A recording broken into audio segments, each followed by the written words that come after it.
Código de fenómeno registrado. 009, el Papa Lich. Clasificación del objeto. Beta blanco. Tipos de peligros. Peligro visual, peligro de contacto, peligro divino. Propiedades generales. Animado, orgánico. Departamentos responsables. Departamento de Historia, Departamento de Teísmo. Información del personal del proyecto. Instalación asignada. Sitio, 073. Director de investigación. Dr. Abondancio Impellizzeri. MST asignados. MST Bravo, 46, Edicto de Francia, MST Eco, 73, Los Bastardos. Director de contención. Dr. Alighiero de Angelo. Protocolos de contención. RPS 009 estará contenido en una sala estatuaria de 5 metros por 5 metros dentro del sitio 073 ubicado en Toscana, Italia. RPS 009 debe estar sujeto a métodos de conservación estándar para artefactos de madera y textiles según lo determine el protocolo de laboratorio. En el caso de que RPS 009 despierte de la éstasis, el personal de investigación asignado debe realizar una entrevista inmediata en el sitio con la entidad para descubrir más información sobre su naturaleza anómala. Esta entrevista puede realizarse en persona o mediante el sistema de intercomunicación de la sala de contención. Actualmente se especula que RPS 009 está en posesión de la Asociación para la Primacía Eclesiástica en sus instalaciones de avanzada incrustadas en la Basílica de San Pedro, Estado de la Ciudad del Vaticano. MST Bravo, 46, Edicto de Francia, el equipo especializado móvil Bravo, 46 es un grupo de trabajo regional asignado a la contención de reliquias ocultas ubicadas en Europa, y MST Eco, 73, Los Bastardos, han sido asignados para recuperar RPS 009 de la Asociación AEP en caso de que se presente una oportunidad para la recuperación de activos. La información contenida en este archivo se basa en registros de archivo de RPS 009 creados durante la era papal Autoritas Imperatus. Estos documentos se han traducido del latín eclesiástico original al texto en inglés y se presentan aquí en un formato moderno. Como tal, la información sobre RPS 009 está sujeta a revisiones a medida que haya más datos disponibles. Descripción. RPS 009 es el cadáver del ex eclesiarca de la Iglesia Católica Romana identificado como el Papa Formoso. A pesar de su muerte en 896, RPS 009 muestra solo una cantidad promedio de descomposición forense similar a la de un cuerpo que ha estado enterrado durante aproximadamente 11 meses. Este efecto no se extiende a las túnicas papales de RPS 009, que se han entrelazado con su carne y se están desintegrando a un ritmo no anómalo. Esta evidencia sugiere que el RPS 009 se encuentra en un estado poco convencional de incorruptibilidad parcial. La creencia en el cristianismo católico y ortodoxo de que el cuerpo de un santo está protegido de la descomposición por la intervención divina. RPS 009 muestra signos de una lesión prominente en su mano derecha, con sus dedos índice, medio y anular que parecen haber sido cortados de su cuerpo. RPS 009 está apoyado contra un trono de madera pintada grabada en su cara frontal con la frase en latín Cathedra Petri, traducida como la silla de San Pedro. No se ha asociado ningún fenómeno anómalo con el trono. Las propiedades anómalas de RPS 009 se manifiestan cuando un ser humano hace contacto físico con cualquier parte de su cuerpo. Los sujetos comenzarán a experimentar efectos anómalos que se asemejan a los típicamente asociados con los milagros divinos al tocar las reliquias de primera clase de los santos cristianos. En raras circunstancias, RPS 009 es capaz de reanimarse espontáneamente y volver a la vida. En este estado resucitado, RPS 009 es capaz de realizar movimientos motores finos y comunicación verbal, independientemente de su condición física. Descubrimiento. En enero de 897, el cadáver de RPS 009 fue exhumado y vestido con túnicas papales por orden del Papa Esteban VI para que RPS 009 fuera juzgado post-mortem por crímenes relacionados con su elección papal. Se argumentó que la posición de RPS 009 como cardenal obispo de Porto, una diócesis suburbitaria en Roma, hizo ilegítima su elección papal. Esto se debió a una prohibición en la ley canónica que prohíbe a los obispos administrar más de un distrito. Después de que RPS 009 fuera declarado culpable por el aula pontificia, corte papal, le cortaron 3 dedos de la mano derecha y su cuerpo fue arrojado al río Tíber. Fue en este punto que un individuo desconocido, identificado en los textos primarios como el nigromante, recuperó el cuerpo de RPC-009 después de que se lavó en la orilla del río y supuestamente realizó milagros en aquellos que hicieron contacto físico con sus restos. La historia de RPC-009 durante el sínodo del cadáver está registrada en páginas clasificadas del Liber Episcopalis, un tomo biográfico sobre los obispos de Roma hasta el Papa Esteban V. Se agregaron biografías papales adicionales hasta el Papa Pío II en revisiones posteriores bajo el título de Liber Pontificalis. Escrito por notarios papales, estas páginas se proporcionan a continuación, traducidas de su latín eclesiástico original al inglés. Extracto de texto de Liber Episcopalis. Carta 1. Synodus Horrenda. Januarius 897 Anno Domini. En el año 897 de nuestro Señor, el obispo Esteban VII, la numeración real de los papas se revisó más tarde para tener en cuenta las anomalías en el registro cronológico. Este papa ahora se conoce como Esteban VI. Convocó el enjuiciamiento del obispo fallecido Formosus. Nunca antes había habido una crisis como esta dentro de la Iglesia Universal. El pontífice había formulado acusaciones de crímenes contra la Santa Sede contra su predecesor. La opinión en Roma permaneció dividida, la ciudad eterna ahora dividida entre dos lealtades. Las transgresiones del pasado, envueltas en la historia, se habían desvelado. En aquellos días, las palabras de los vivos se pronunciaron contra el silencio de los muertos. Sin embargo, por alguna nigromancia venidera, las cosas una vez muertas volverían a vivir. Pontificación de Formosus. El Santo Padre Nicolás I había ordenado a Formoso, que entonces era el cardenal obispo de Oporto, que dirigiera un esfuerzo misionero activo entre los búlgaros en el 866 después de Cristo. Se dice que el zar Boris I consideraba altamente a Formosus, solicitando su nombramiento como arzobispo de Bulgaria, pero esta petición fue denegada. La ley sagrada prohíbe tal designación, porque es anatema que un obispo gobierne más de una sede, como ha sido declarado por el Papa San Julio I y escrito en los cánones de Nicea II. En Roma, Formoso se opuso a la elección del Papa Juan VIII en diciembre de 872 después de Cristo, junto con la Primiserius, secretario administrativo, Secundiserius, asistente del secretario, y Jorge del Aventino, un criminal romano que cometió varios asesinatos antes de ser ejecutado por el Papa San Adriano III. Como imperialistas carolingios, estaban en contra de la facción aristocrática alineada con ese santo padre. Después de la muerte del emperador Luis el Joven en 879 después de Cristo, los tres fueron excomulgados por Juan VII. Después de años de exilio en Francia, esta excomunión fue eliminada con la condición de que Formosus prometiera no regresar nunca a Roma y reclamar su diócesis. A través de un acto de gracia, el pontífice principal Marinus I concedió un perdón a Formosus en 882, sancionando su regreso a la ciudad y concediendo su elección al trono de San Pedro en octubre de 891 después de Cristo. Muy respetado por el pueblo de Roma, Formoso fue elegido por unanimidad por sus cardenales y ciudadanos. Desde ese día en adelante, una fuerza de mando había sido coronada en el trono de San Pedro. Formoso se ocupó rápidamente de las secuelas del cisma infligido por Fosio. Fosio fue el patriarca de Constantinopla que desencadenó el cisma fotiano entre Constantinopla y Roma después de derrocar a su predecesor Ignacio, ese patriarca orgulloso y arrogante derribado en el concilio de Constantinopla IV. El profundo amor de Formosus por los carolingios lo llevó a apoyar la entronización de Carlos el Sencillo en Francia occidental, preservando la dinastía de Carlomagno para las generaciones venideras. Formosus encontró mayores dificultades políticas dentro de Italia. El duque Guido III de Spoleto y su hijo Lamberto II exigieron una cocoronación imperial del Santo Padre en 892. Aunque accedió a sus peticiones, Formosus se sorprendió por la brutalidad de su otro hijo, Guido IV, durante su conquista de Benevento de los griegos. Formoso creía que la única salvación de Italia residía en Arnulfo de Carintia, el hijo bastardo del rey Carlomán de Baviera, que liberaría Roma y uniría a Italia bajo su legítimo monarca carolingio. Por fin, las oraciones de Formoso fueron respondidas cuando el rey de Germania cruzó los Alpes hacia Roma. Los últimos intentos de Lamberto, que ahora había sucedido a Guido III después de su muerte, para evitar lo inevitable fracasaron. Huyendo a su fortaleza en Spoleto, el emperador Lamberto había dejado vacante el trono italiano.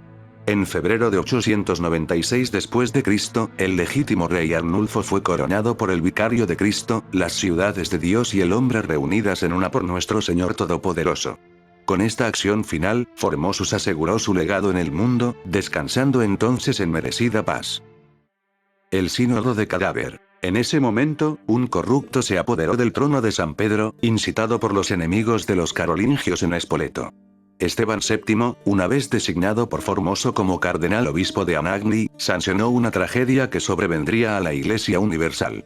Estos hechos ocurrieron después de la muerte del Papa Bonifacio VI, el papa anterior a Esteban VI, que murió 15 días después de su elección. En su consagración como nuestro pontífice recién elegido en mayo de 896 después de Cristo, Esteban VII anunció a la curia romana que el pontificado de Formoso había sido ilegítimo.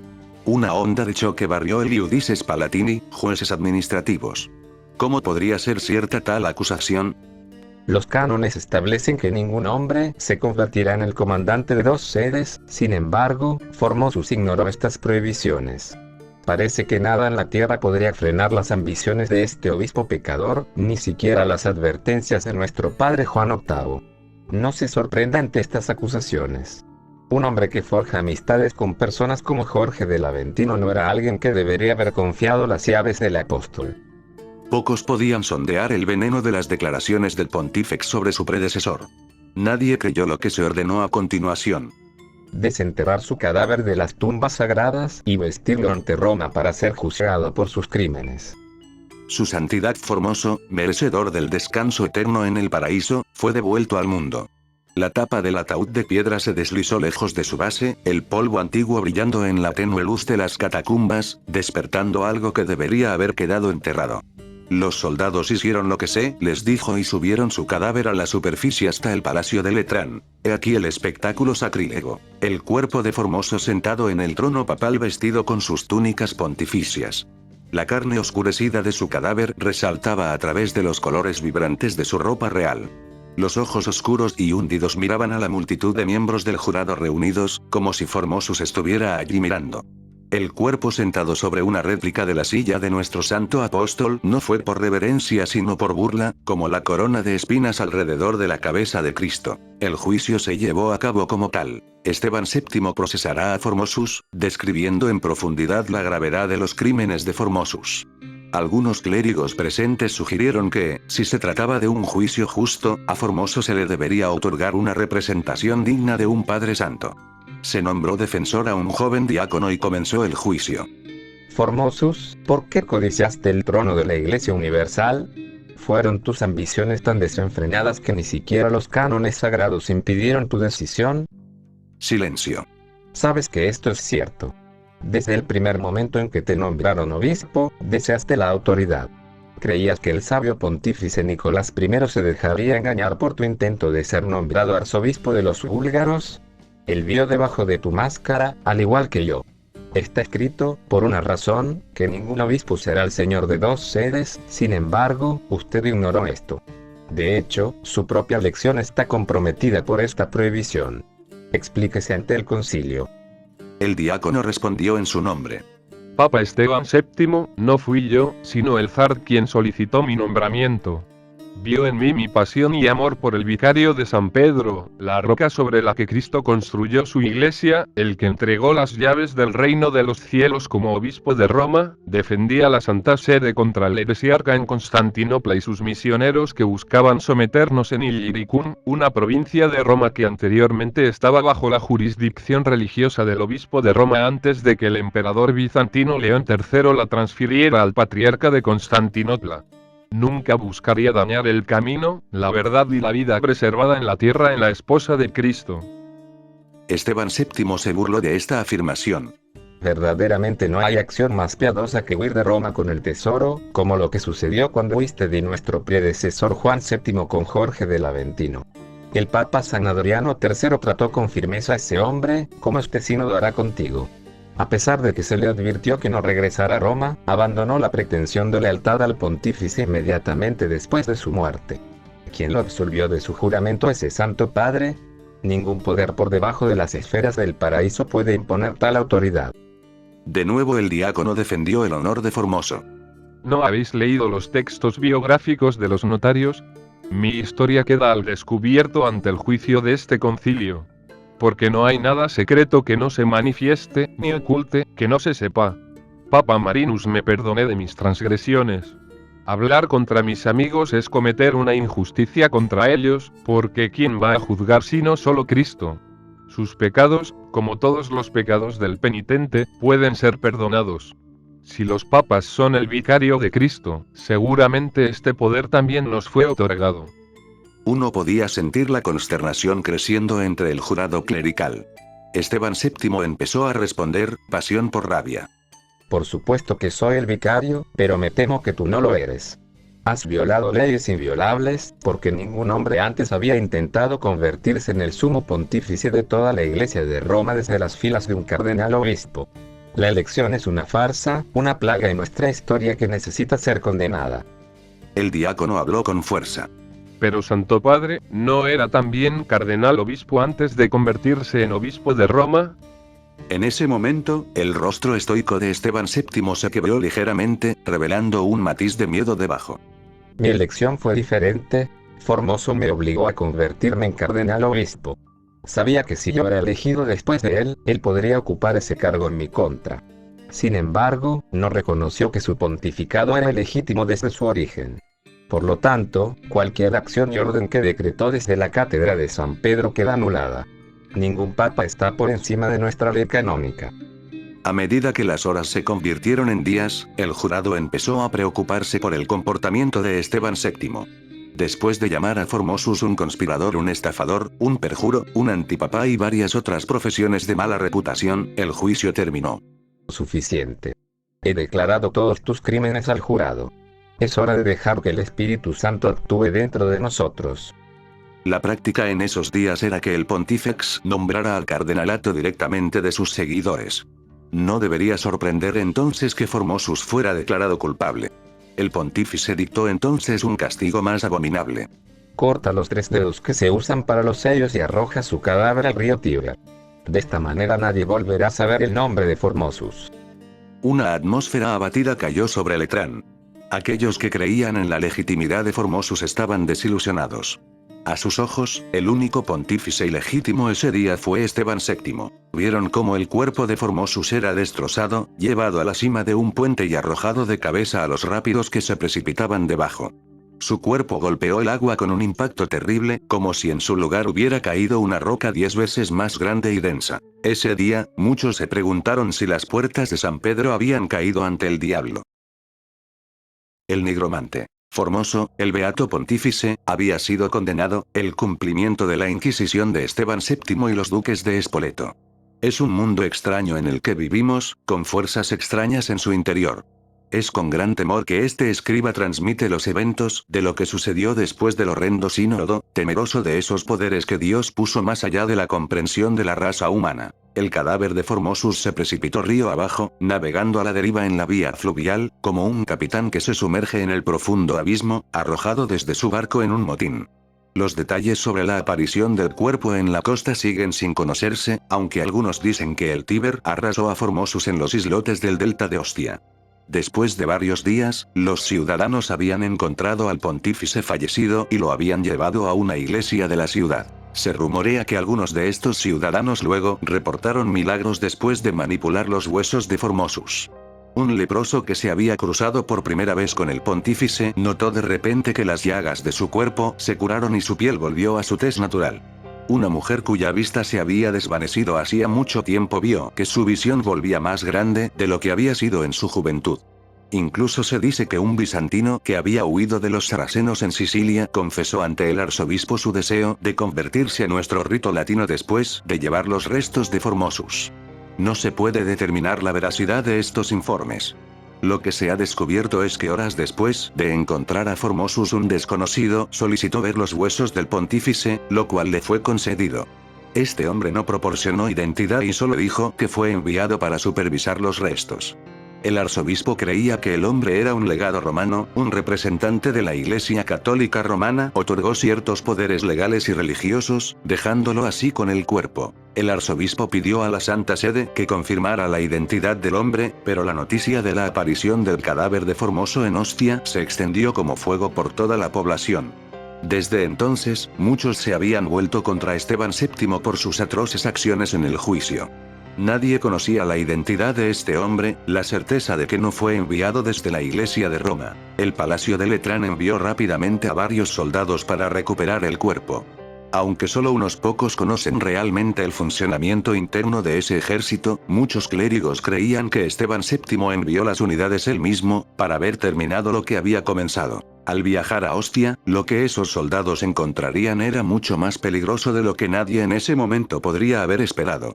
Verá, ese hombre que decía ser un representante de Roma no era solo un engañador, sino un mago de las artes oscuras, un nigromante, que había realizado hechicería con los huesos de Formosus. Una vez que estos soldados llegaron a Ostia, encontraron el cadáver del pontífice rodeado de extraños símbolos geométricos dibujados con tiza en pisos y paredes. Aromas raros de incienso flotaban por todo el edificio, y hierbas provenientes de todo el mundo conocido se habían difundido sobre el cadáver. El aceite vertido sobre el cuerpo empapaba la túnica del pontífice y relucía sus huesos blancos. Este nigromante no se encontraba por ninguna parte, pero parcialmente oculto debajo de los huesos de Formosus había un trozo de pergamino con una breve carta escrita en él. Este mensaje era un versículo de las escrituras con un significado incierto para este ritual. Y murió Eliseo y lo sepultaron. Y los vagabundos de Moab llegaron a la tierra el mismo año. Y algunos que estaban enterrando a un hombre, vieron a los vagabundos y arrojaron el cuerpo en el sepulcro de Eliseo. Y cuando tocó los huesos de Eliseo, el hombre volvió a la vida y se puso de pie. Y Judices 13. Los militares sagrados recogieron el cuerpo, con la intención de transportarlo de regreso a Roma, pero una vez que tocaron la carne de Formosus, vieron algo extraño. Una luz radiante emergió del cuerpo, cegando a los soldados. Nadie está seguro de lo que ocurrió a continuación, pero de alguna manera Formoso regresó a Roma. Antes de la llegada del carro, este conocimiento seguía siendo conocido, sin embargo, después, muchos desearon que nunca se hubiera conocido. Penitencia. Fuera de Letrán, se podían escuchar gritos resonando por las calles de la ciudad. Una pequeña multitud se había reunido y marchaba hacia el palacio.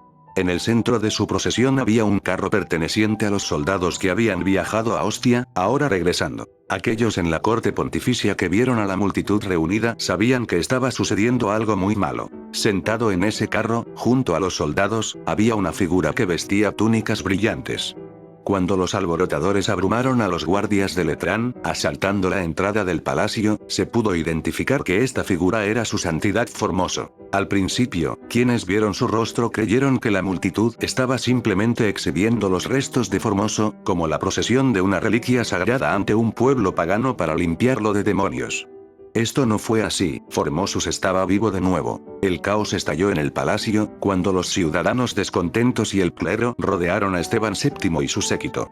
Arrastrando al pontífice al salón de actos, arrojaron su cuerpo al suelo de piedra, como se hace con un prisionero encerrado en las mazmorras.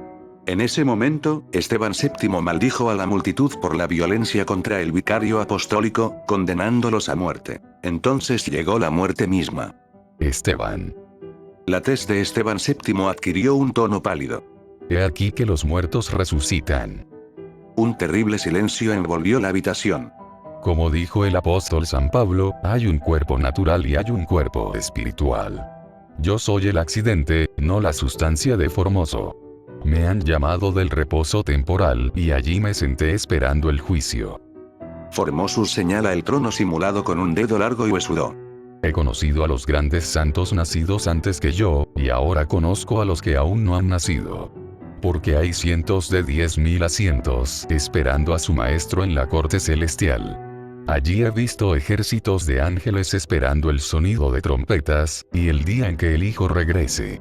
He contemplado a nuestro Salvador mientras sangraba y moría en la cruz, cada pecado manifestaba otro corte en su carne.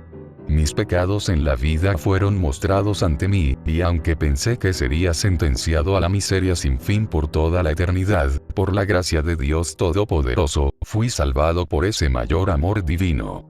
Sin embargo, tú, en tu vanagloria, creíste que me veo obligado a responderte.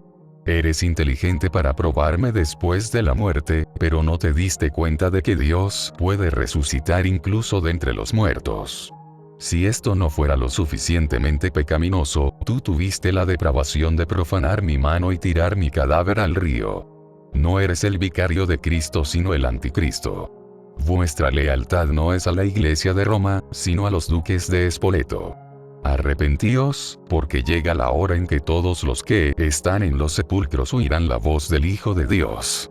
Como dijo el apóstol San Juan, los que han hecho cosas buenas, saldrán a resurrección de vida, pero los que hicieron mal, ante resurrección del juicio. Esteban, yo soy tu resurrección del juicio. Esteban VII, cuya sangre se había congelado por el miedo perpetuo al ver a los muertos vivientes, convocó a todos sus nervios para poder responder. Formosus. No, Santo Padre, seguramente debe haber una manera de resolver esto. Formoso respondió. Sí, lo hay. Reza. Detrás de Esteban VII, un miembro de la multitud envolvió un alambre alrededor de la garganta del pontífice y tiró hacia arriba. Esteban VII luchó con el hombre mientras se ahogaba en agonía, agitando, torciendo su cuerpo y pateando sus pies en el aire. Sin embargo, no había nada en su poder capaz de salvarlo de la muerte. Formosus, silencioso e inmóvil, observaba el espectáculo, y tan pronto como comenzó la carnicería, llegó a su fin. El cuerpo inerte de Esteban VII se estrelló contra el suelo. Los que una vez estuvieron muertos, ahora están vivos y los que una vez estuvieron vivos ahora están muertos. El Formoso vivo, cuya sentencia de muerte depuso al obispo de Roma, se arrodilló sobre Esteban VII y empezó a rezar en silencio. Dirigiéndose a la multitud reunida, el Santo Padre emitió su declaración final. Está hecho. El cuerpo de Formosus se puso rígido y dejó de respirar, descansando una vez más. La turba que había asaltado el palacio se desembolsó, seguramente contenta con sus acciones contra Esteban VII. El silencio cayó nuevamente sobre el palacio de Letrán. Los soldados del palacio llevaron a Formoso y su trono a la sala de estar de Esteban VII, donde permaneció durante 3 meses. Resoluciones. La iglesia militante, ahora sin su pontífice principal, parecía destinada a la ruina. ¿Qué podrían hacer los hombres mortales ahora para salvarlo? Sin embargo, por la gracia de Dios, los hombres de Roma se unieron y encontraron una solución, garantizando la supervivencia de la iglesia otro día. El pontificado de Esteban VII, terminado en ese acto de espantosa violencia, se resolvería mediante un acto de paz. Una vez que reapareció la paz en Roma, el Santo Padre Romano fue elegido como el próximo pontífice. Firme partidario de Formoso, Romano trabajó para rehabilitar su legado en la historia, retractando la condena de la memoria y concedió su nuevo entierro en la Basílica de San Pedro. Los soldados del palacio rápidamente llevaron a Formosus a la tumba y lo volvieron a sellar debajo de la losa de piedra. Ese diciembre, el nuevo obispo de Roma, Teodoro II, repudió rápidamente el horrendo sínodo establecido por Esteban VII y anuló sus hallazgos. Se emitió una prohibición de futuros juicios contra los muertos, por temor a las otras consecuencias que pudieran ocurrir si se intentaba nuevamente. A pesar de los reveses sufridos por su causa, los resentidos partidarios de Esteban VII y el duque de Spoleto renovaron su guerra contra el liderazgo de la iglesia. Los acontecimientos en Italia cayeron en el caótico vacío previo a la llegada de los carolingios. El duque Berengario I de Friuli tomó el trono de Luis III el Ciego durante el pontificado de Benedicto IV en 900 después de Cristo. Su sucesor León V se encontró encarcelado por el malvado antipapa Cristóbal en agosto de 904 después de Cristo. En este momento, un hombre brutal llamado Sergio III ascendió al trono sagrado y ordenó la ejecución del antipapa Cristóbal y León V. No satisfecho con la muerte de estos dos hombres, Sergio III volvió a condenar a Formoso, reafirmando el horrendo sínodo y el juicio contra él. Como si hubiera sabido lo que había hecho Sergio III, el cuerpo de Formoso volvió a la vida. La losa de piedra de su tumba fue arrojada de la cámara con tanta violencia que se hizo añicos en 1000 rocas en el suelo. Los militares del palacio, temerosos de la fuerza que podía ejercer Formosus, se apartaron en su camino. Las puertas de Letrán se abrieron de par en par, sorprendiendo a Sergio III y a su amante Marosia en la sala de reuniones. Formosus avanzó hacia el pontífice principal, cuyo cuerpo tembló como el resto al ver a Formosus. Dentro de la sala de reuniones, situada cerca de su centro, estaba ese trono de madera tosca. Formosus se dirigió hacia esa silla construida para burlarse de su memoria y se sentó en ella una vez más. Allí, el Santo Padre emitió su advertencia final. Mira, Sergio, la muerte manda a la sede de Roma, y la muerte caerá sobre ti y tu amante. Sobre tu dinastía, habrá llanto y el crujir de dientes. Oh Iglesia de Roma, el nuevo Israel, eres guiada por el rey Acab y su ramera Jezabel. Sergio, arrepiéntete de tus pecados, o sufrirás por ellos. Elige tu destino sabiamente. El cuerpo de Formosus se puso rígido y dejó de moverse como antes.